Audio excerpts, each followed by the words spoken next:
আলহামদুলিল্লাহ, আমাদের রায়হানের একমাত্র ছোট বোন ফাতেমার বিয়ে, ওরা এইমাত্র আসছে। আমরা বরণ করার জন্য আমি আর রায়হান দাঁড়াইছিলাম। তাশরিফ কোথায়? আমরা এই যে গেট দিয়ে ঢুকতেছি, জামাই সৌদি থাকে, অনেকেই জানতে চাইবেন যে রায়হানের বোন জামাইকে দেখতে চাই।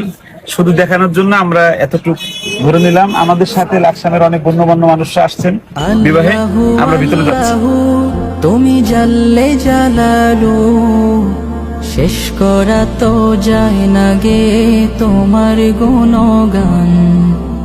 আলাফার তুমি জলিল জাব্বার, অনন্ত সীম তুমি রহিম রহমান। আলহামদুলিল্লাহ, আমরা বিবাহ সম্পন্ন হলো। যে বিষয়টা আমি বলবো সেটা হলো, আমাকে পাত্রপক্ষ জিজ্ঞেস করেছিল মাহর কত।